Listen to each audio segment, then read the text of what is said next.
Hey guys, thanks for tuning in to another video on ForgottenWeapons.com. Once again, I'm Ian McCollum, and I'm joined by Max Popenker, our resident small arms expert from Russia, and also author or administrator, editor, creator, the guy who does everything with modernfirearms.net, which some of you may be used to know as world.guns.ru.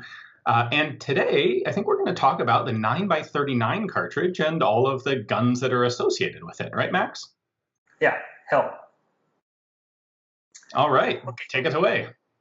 Yeah, so basically, today we are talking about this little guy. See? It's a 9mm subsonic cartridge designed in Soviet Union for specifically suppressed weapons.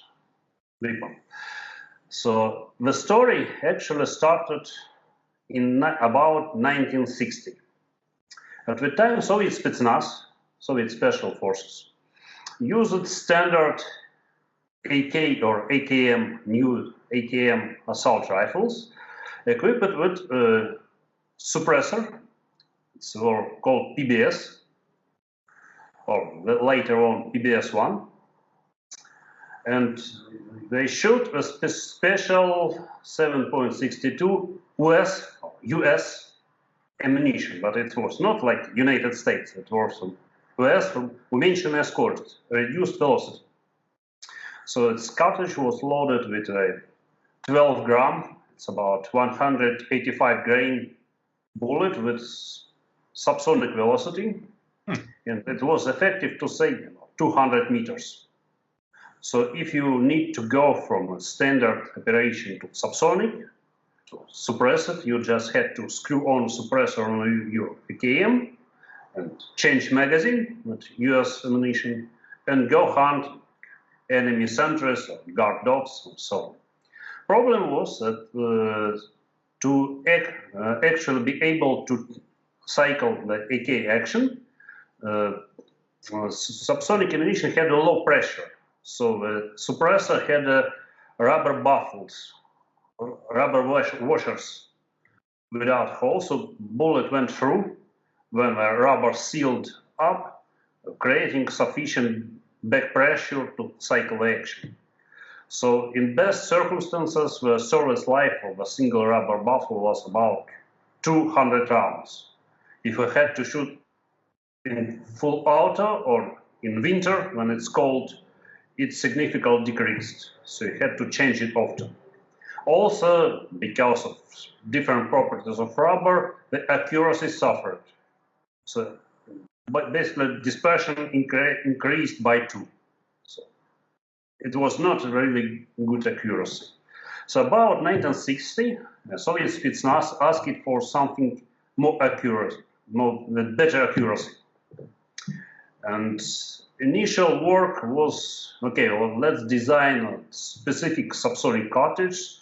So they actually loaded a 7.62 Tokarev cartridge, pistol cartridge, with the same 12 gram bullet and designed some special subsonic only suppressed weapon.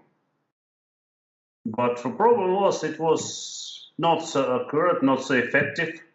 So about 1962, we decided, okay, what if we suppress the SVD sniper rifle? So it's pretty accurate, so it's sniper. So what we can do? So first we experimented with subsonic ammunition, but the accuracy was so-so and range was limited. Then we thought, okay, can we suppress a supersonic ammunition, just a standard sniper ammunition? So they built a pretty big suppressor, something like a meter long, because cartridge is pretty powerful, and start to shoot it. And they found that the actual muzzle blast creates less sound than a ballistic wave of a supersonic bullet. So suppressor on a supersonic weapon is good for protecting hearing of a shooter, of the guys who are behind or besides them. So, but it doesn't not cover the sound of shooting from enemy. So it's not a good idea. So it's not a covert operation. So yes, you save your own hearing, but it's not covered shooting. So I abandoned the idea of suppressing supersonic ammunition and went back to subsonics.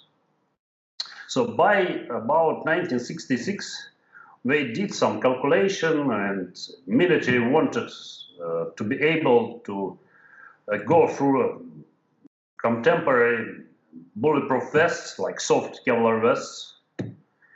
And calculation showed that you need a 9mm bullet with velocity about 300 meters per second.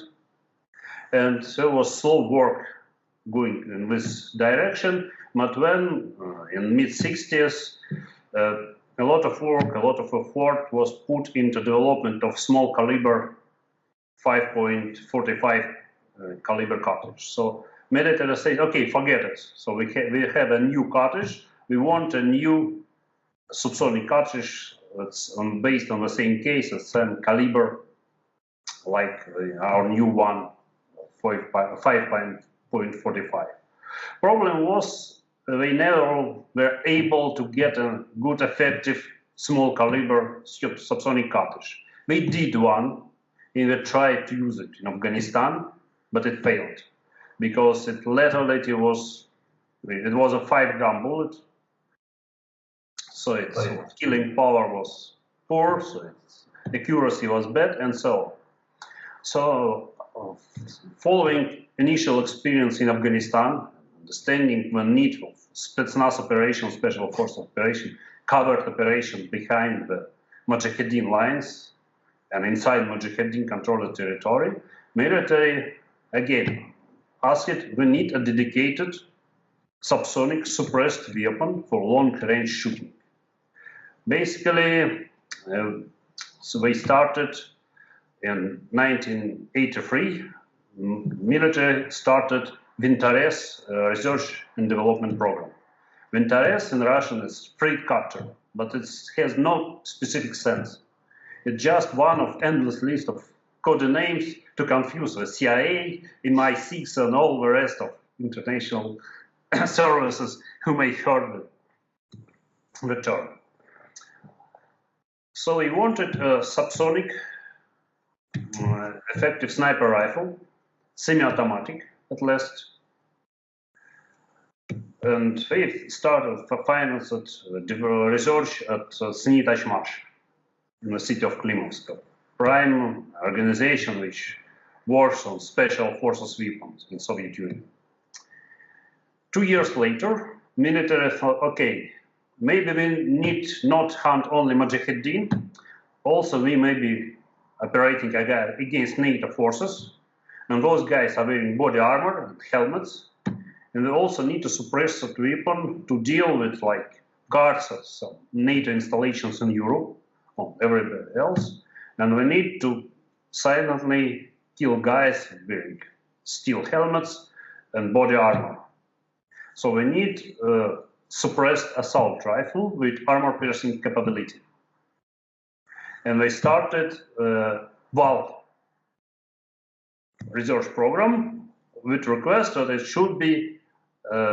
should have as much homology with Vintorez as possible, because Vintorez was joint program for KGB and military, because KGB was operating in country, like let's say FBI in the United States, and out of country, like let's say CIA.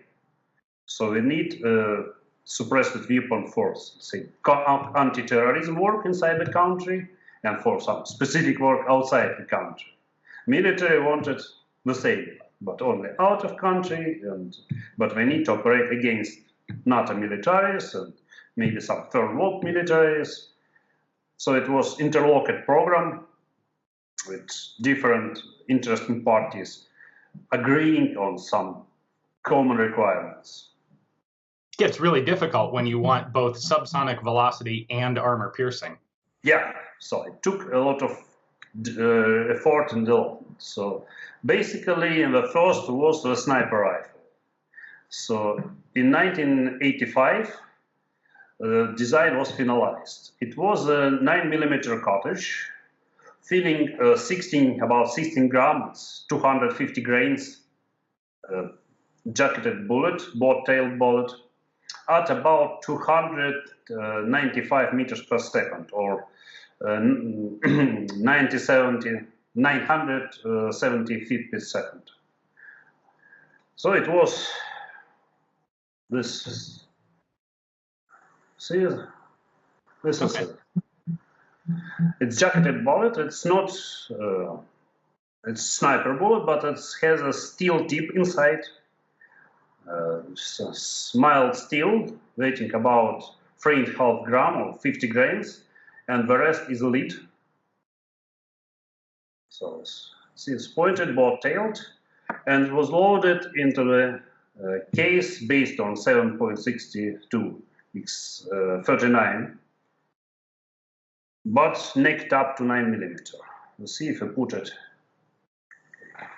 this way, side by side. You see the same case line, yep. But you won't be able to chamber 9mm into 7.mm because the same case length. It won't chamber in the same 0.6. The reverse is possible.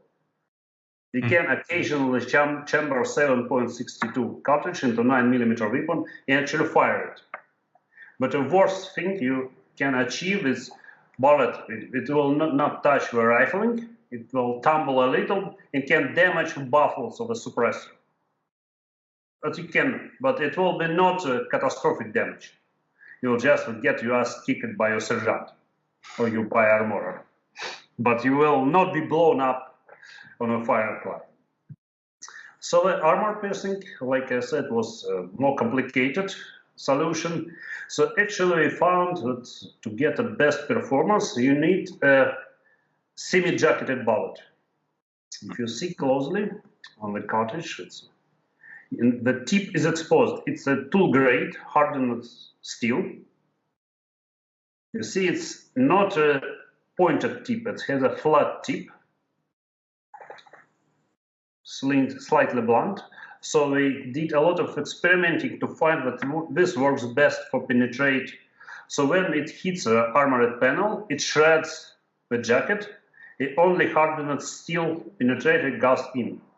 It's pretty heavy. It's about like 7mm in diameter. So it has enough punch to kill or inflict serious wound. So it's a pretty good killer round. So it was adopted in 1988 along with AS assault rifle. Both Vintorez and AS and Val assault rifles, they both had the same receiver, same gas-operated rotating bolt action, same trigger with striker-fired system, not like Kalashnikov. It was actually, the bolt was different. It had 6 lugs, more like a stoner bolt, but different. It was more like R18 bolt, but with long stroke gas piston. Okay. Both gun had short barrels with ports to feed gases inside the suppressor. They had similar suppressors, semi-integral, detachable for cleaning. They were very similar, except for external. Sniper rifle had a Dragunov style fixed stock, and Val rifle had a side folding stock and pistol grip. They had different barrel specifics because the bullets are slightly different, and the Vintorez has a more precision-made barrel to shoot with sniper ammunition, and Val has a rifle made to better withstand a full automatic firing. But in specific circumstances, you can fire sniper ammunition through an assault rifle, and you can fire armor-piercing ammunition through a sniper rifle.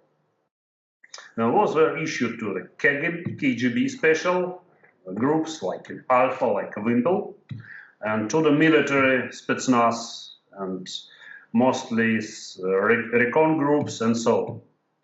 But those were limited issue top secret weapons, so like ordinary recon units retired old Kalashnikovs with subsonic ammunition, and the problem was that those dedicated subsonic weapons were only subsonic. So if like you go on a say KGB or anti-terror operation, so you travel to the specific point, you have a few shots of terrorists, and you go back to the base. And if you go to the special operation, you may go carry a special for a ride, for example, at enemy base. But if you go out on a foot patrol, and there's chances that you will be engaged by a bigger enemy force, you need to protect yourself through all full-scale firefight. And you need a proper assault rifle to be effective within your small unit. So if you carry a Vintorez or Val, you need a second gun. You need a Kalashnikov to be able to participate in normal full-scale firefight. If you have a AKM or AK-103 with suppressor, you just unscrew the suppressor, you swap magazines, you're good to go to be engaged in normal firefight. So this is, of course, with like a suppressed weapon, AK with suppressor is inferior to anything 9mm. It has less accuracy, about 2 times less range, and so on. But like overall, it's either versatile or effective. Right. So, but time goes, as you can see, all the stuff has been adopted toward the end of Soviet Union, and in 1991, Soviet Union fell down, disintegrated, and it was very bad, turbulent times, a lot of crime, high-scale terrorist attacks, and bad economic situation. So first thing, so people needed more specific weapons for anti-terrorism, for law enforcement operation against terrorists, against organized crime, and so on.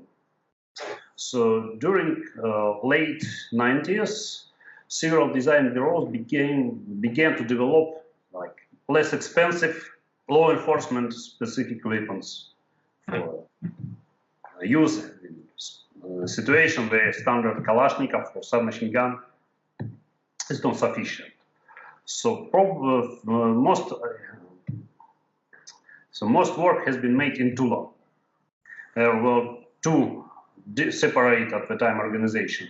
It's Suppressor, the design bureau for sporting and hunting guns, and KBP, which we mentioned, it's design bureau which mostly worked on bigger weapons, on automatic guns, on missiles, and so on. The Suppressor, sporting guns design bureau, began with the conversion of AKS-74U, old Krinkov, like you know, into 9mm. So it has been called a TIS, or C11 TIS.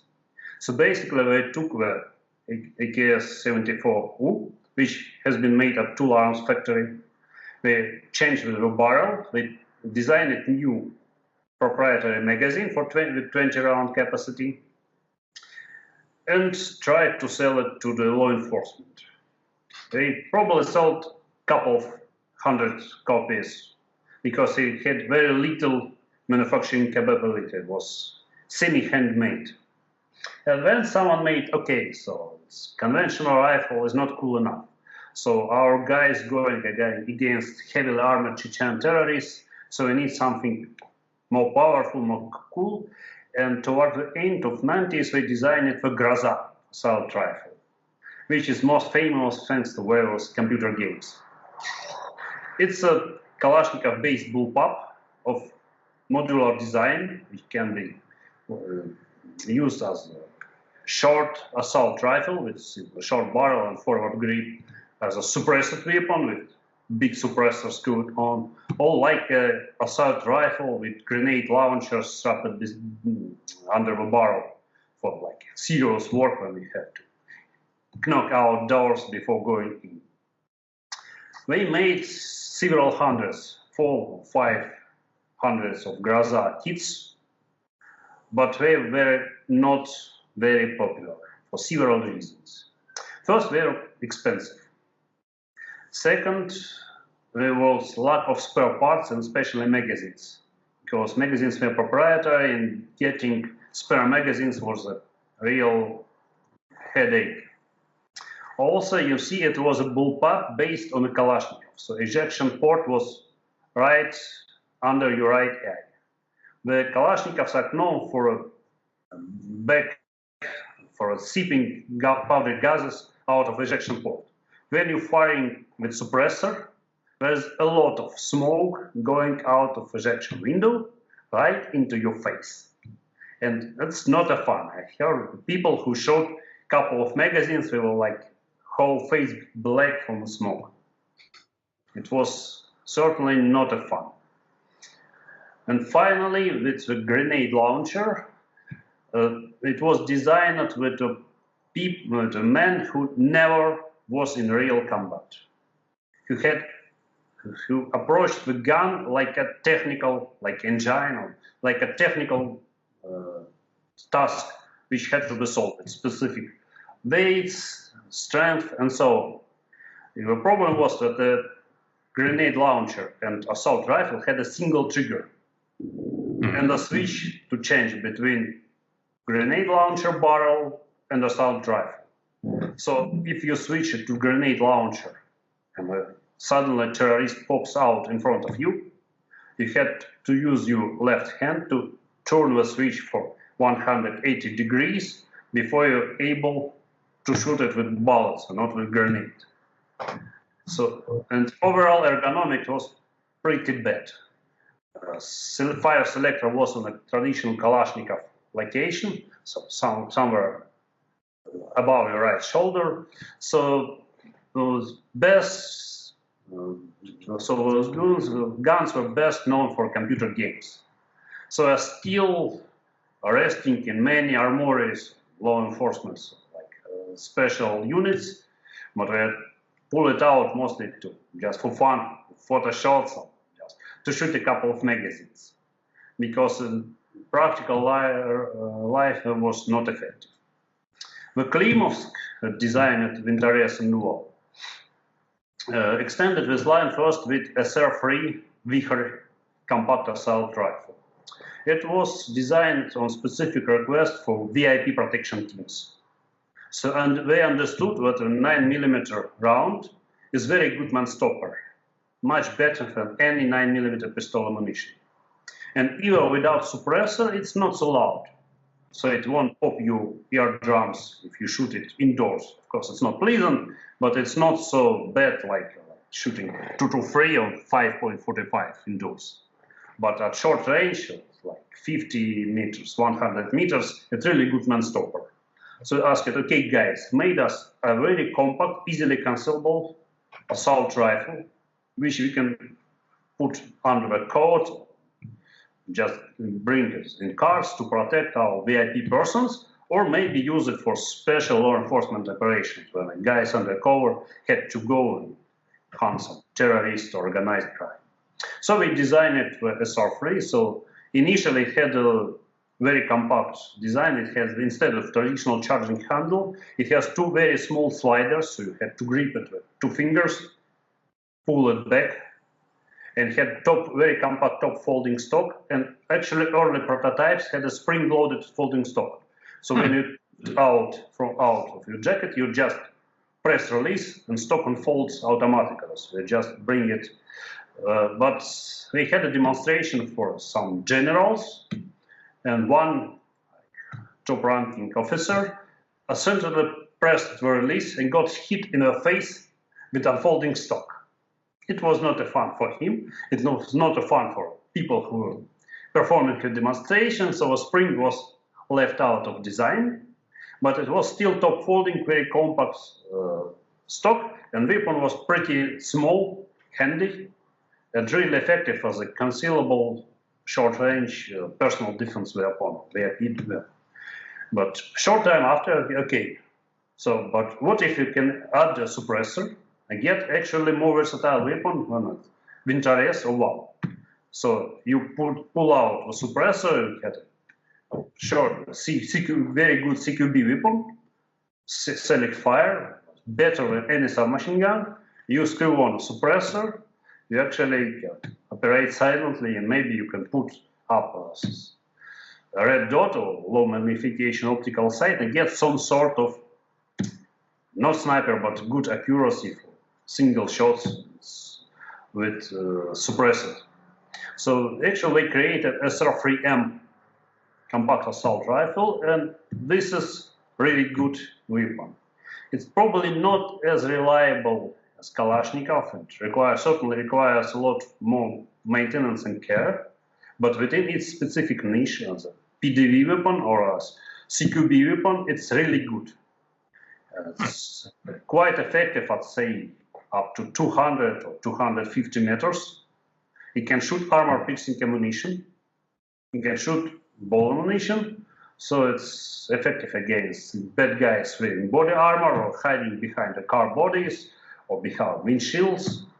Really effective law enforcement, special law enforcement weapon. KBP and Tula tried to do the same with Ray family of 9A91 and VSK 94 weapons, but less expensive. It was also the proprietary gas-operated guns, but they were like a old small arms, sort of sideshow for KBP.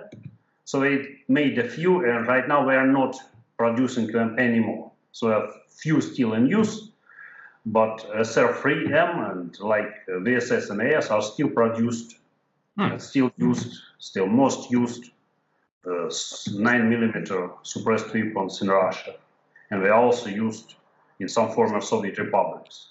They are really popular among their users. So there's another 9mm weapon, but it's still in development. It's Kalashnikov Concern, working on IMB 17 compact assault rifle. It will be a direct competitor to SR3M, but it's made from wide use of plastics. It's had a better ergonomics, but it's still in development. I shoot it this year. It's really nice gun, really handy, compact, and silent and effective, but it's still in development. It's probably a year before it can be put into production. So I know a lot of people comparing a 300 blackout with 9mm. So here again, 9mm with this armor piercing versus 300 blackout. So I don't have a 200 grain bullet for 300 handy, but if you can see this bullet, it's heavier. It's probably a little bit less accurate and a little bit less aerodynamic than the 300, because 300 subsonic rounds are made from quality brass jacket and only lead core. So if you need accuracy, of course the 300 blackout probably better, especially from expensive, specially designed bolt action rifles, like for example Swiss BMT makes dedicated suppressed bolt action sniper rifle. But if you need to go out and hunt bad guys who may be covering behind a car doors or wearing body armor or something else, the 9mm is better all the way, because it has armor piercing ammunition and 9mm bullet, even against unprotected enemy, it simply creates bigger hole, because they both subsonic, so there's no significant like temporary cavity, so no hydrodynamic shock, so it's only permanent wound channel.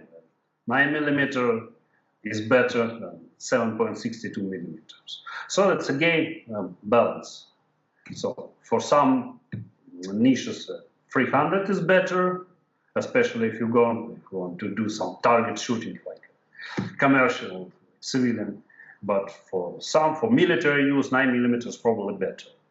Speaking of commercial use, several years ago, in Russia, 9mm round has been commercialized. The first guns, very limited production, were made in Tula. made like a civilian version of 9A91 assault rifle, but only semi-automatic and with fake suppressor covering a longer barrel. Today, the tool arms factory produces civilian Vintorez rifle. Again, it's only semi-automatic, and the suppressor is fake, so it's full-length barrel inside the suppressor jacket. So it basically has little use as a commercial round. Yes, because it's not so effective for hunting, because round is originally designed to kill, let's say, medium weight game, like a humans. But interesting thing that we have almost very similar round in Russian use, which actually quite useful for hunting, and it's even externally similar. So this is like again 9mm, and this is called 366 TKM, and in Russia it's considered a shotgun smoothbore reload, because it's fired either from guns with paradox rifling, it's shorter for 13 centimeters.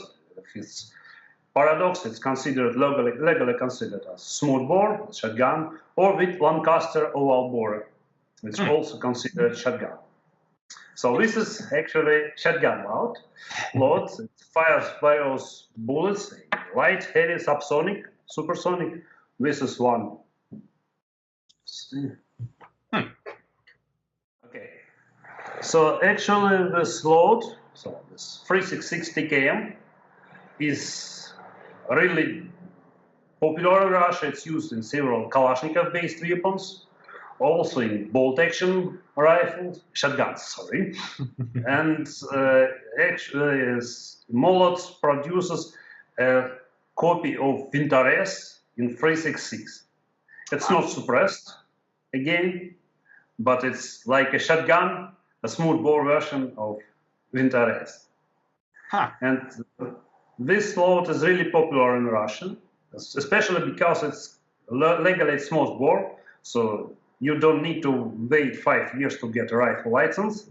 So as soon as you turned 18, you can apply for shotgun license and buy almost Vintorez if you have enough money, or just simple rebarrel at Kalashnikov, which is pretty good.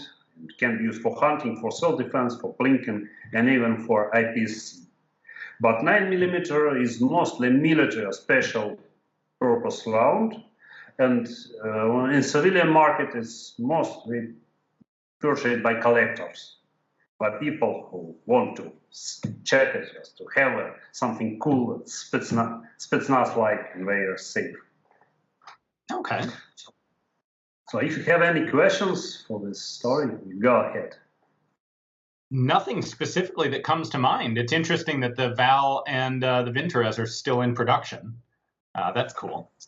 Because they are still needed, because there are still bad guys that needs to be put down, and sometimes we had to do it without much noise. And special operations, military special operations are on the rise in Russian army, because, you know, it's those days people are really hoping that there will be no huge, like World War III on a nuclear-burned European planes. So it's mostly like limited warfare and different parts of the world, and special forces play really important role.